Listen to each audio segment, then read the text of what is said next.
할렐루야. 오늘은 내가 이제는 여호와를 찬송하리로다 라는 제목으로 말씀을 나누고자 합니다.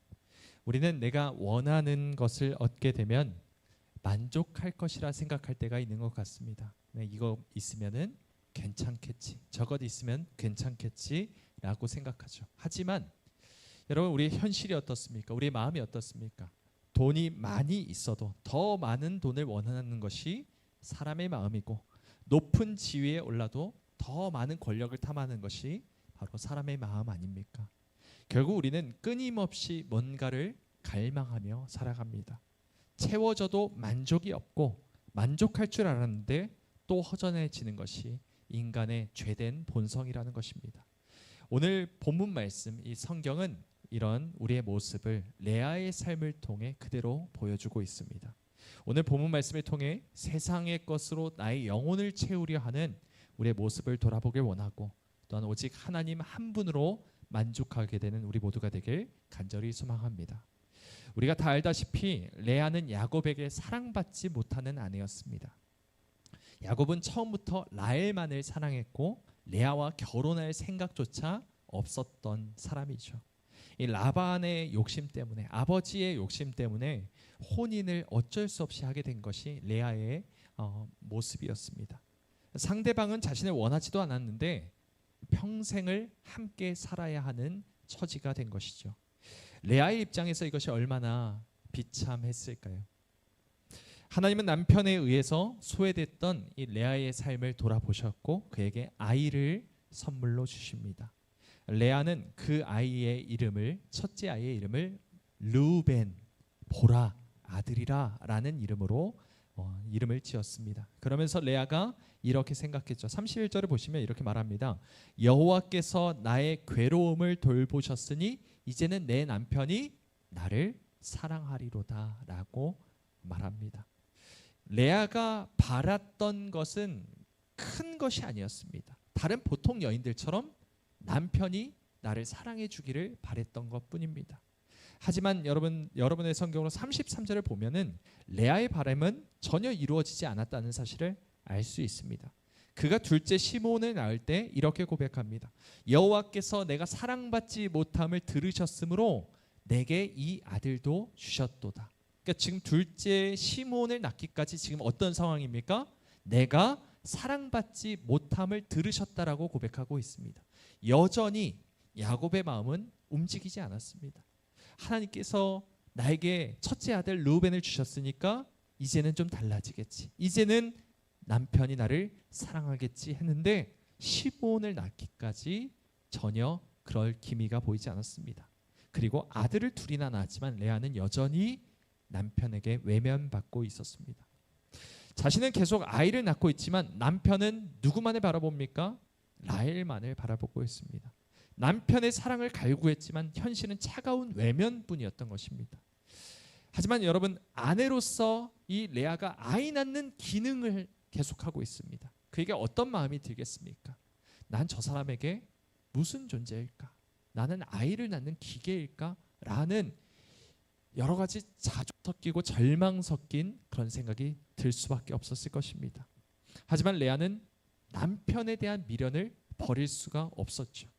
남편이 지금은 몰라도 나중에라도 자신을 사랑하게 된다면 그것 때문에라도 자기의 삶이 헛되지 않았다라고 믿고 싶었을 것입니다.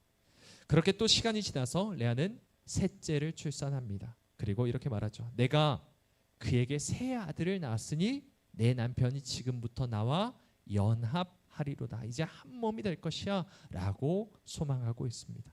이제는 공허하기까지 들리는 소원입니다. 신락 같은 희망에 기댄 채 좋은 날을 꿈꾸고 있지만 아마 레아 자신도 이것이 가망이 없는 일이라는 것을 알고 있었을 것입니다.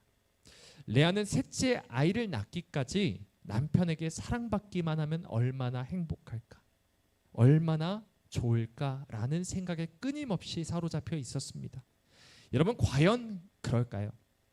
레아의 소원대로 남편이 그를 바라보게 되었다면 그는 행복해질 수 있었을까요? 그렇지 않았을 것입니다. 레아의 동생 라헬을 한번 생각해 보십시오. 남편의 사랑을 독차지했던 사람입니다. 하지만 그에게는 아이가 없었죠. 결국 라헬은 언니에 대한 시기심에 빠져서 하루하루를 괴롭게 살아갑니다. 자식을 낳게 하지 못하면 내가 죽겠다라고 할 만큼 이 남편을 협박하게 하기까지 할 만큼 괴로워했습니다. 결국 라헬은 무엇만 있으면 행복하다라고 생각했습니까? 내가 아이만 가질 수 있으면 행복할 텐데 라는 생각에 빠져 있었던 것입니다. 그렇게 시간이 지나서 라헬이 기다리던 아이를 낳게 됩니다. 그때 라헬이 뭐라고 고백했냐면 하나만 더요 라고 말했습니다. 하나만 더 낳게 해주십시오. 감사를 모르는 것입니다. 만족을 모릅니다. 끊임없이 갈구하는 것이 사람의 영혼이라는 것이죠. 끝이 없습니다. 밑 빠진 독에 물을 붓는 것입니다. 이것만 있으면 좋을 텐데 하고 간절히 바라다가도 그것이 또 어떻게든 채워지면 또 다른 결핍이 생기고 또 그것 때문에 나는 또 이것만 있으면 좋을 텐데 라는 생각에 또 사로잡히게 되는 것이 사람의 마음이라는 것입니다.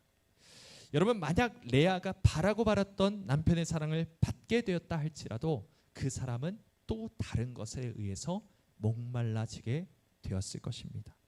여러분, 우리는 사마리아 여인의 이야기를 잘 압니다.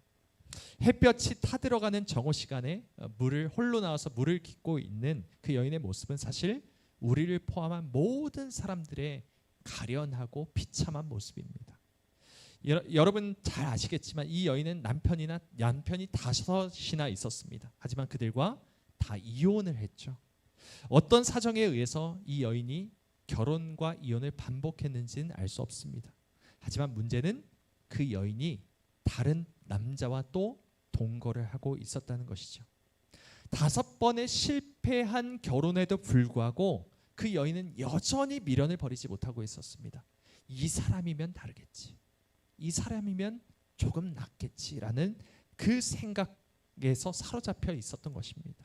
마치 레아가 아이를 낳고 또 낳으면서 이제는 남편이 날 사랑할 거야 라고 생각했던 것과 다를 바가 없는 모습이라는 것입니다. 그 영혼은 갈증으로 허덕이고 있는 것입니다.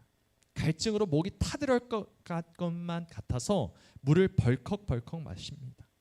잠시 갈증이 해결되는 것처럼 보이지만 아무 소용이 없습니다. 그 갈증은 또 언제 그랬냐는 듯 더 큰 갈증으로 돌아오게 된다는 것입니다. 여러분, 사람은 누구나 똑같습니다. 모든 사람은 다 배고파하고 다 목말라 합니다. 이 허기와 갈증을 어떻게든 채우려 하고 여기저기 기웃거립니다. 돈으로 채워보기로 하고 또 성공으로 채워보려고 하기도 합니다. 어떤 사람은 레아와 같이 이 남편에게 기대기도 하고요. 어떤 사람은 자녀에게 기대기도 합니다. 사랑으로, 가족으로 채워보려고도 합니다. 이외에 수많은 것들로 채워보려고 합니다. 이것만 있으면 좋을 텐데, 저것만 있으면 내가 행복할 텐데 라고 생각하는 우리들의 모습이 있지 않습니까? 여러분에게 있어서 그것은 무엇입니까? 내가 이것만 있으면 좀 나아질 텐데, 내가 남편과의 관계만 조금 좋으면 행복해질 텐데, 내가 자녀들과의 관계만 좀 좋으면 행복해질 텐데, 이런 마음에 사로잡혀 있지는 않습니까? 하지만 우리는 다 알고 있습니다. 이것들이 모두 잠깐 반짝하고 금세 사라져 버릴 것을 알고 있습니다. 먹어도 또 다시 배고플 것이고 물을 마셔도 또 다시 목마르는 것처럼 이 세상 것으로는 우리 영혼이 결코 채워질 수 없다라는 것을 우리는 알면서도 또 다시 세상 것을 바라보며 내가 이것만 있으면 좋을 텐데 라고 생각하는 것이 우리 어리석은 모습이 아닌가를 돌아보길 원합니다. 여러분, 예수님께서 사마리아 여인에게 뭐라고 말씀하십니까? 이렇게 말씀하시죠. 우리 함께 읽어보겠습니다. 시작. 예수께서 대답하여 이르시되 이 물을 마시는 자마다 다시 목마르려니와 내가 주는 물을 마시는 자는 영원히 목마르지 아니하리니 내가 주는 물은 그 속에서 영생하도록 솟아나는 샘물이 되리라. 아멘. 여러분, 이것만이 우리에게 유일한 해답이라는 것을 기억하길 원합니다.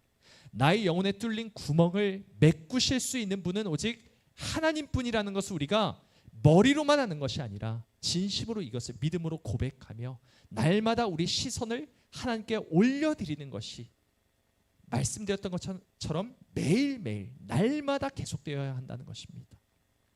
하나님만이 우리의 영혼의 갈급함을 채울 수 있습니다. 오직 예수 그리스도만이 우리의 결핍을 채울 수 있는 유일한 분이시라는 것이죠.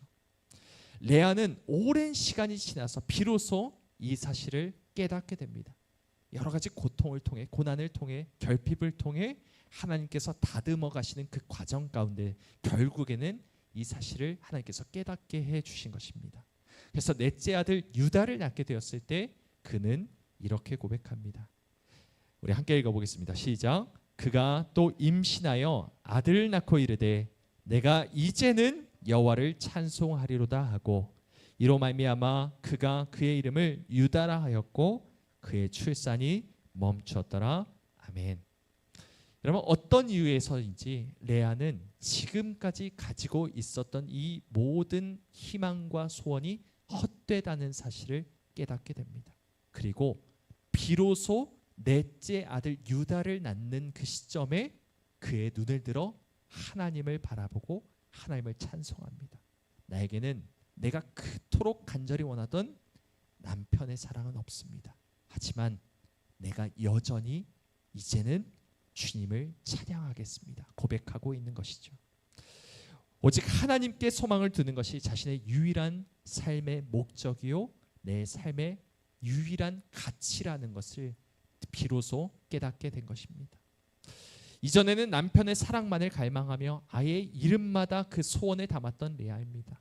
하지만 넷째 아들 유다를 낳고 나서는 더 이상 남편이 나를 사랑할 것이다 라고 고백하는 것 대신은 이젠 사람의 사랑이 아닌, 세상의 인정이 아닌, 세상의 안정이 아닌 하나님만을 바라보고 있는 것이죠.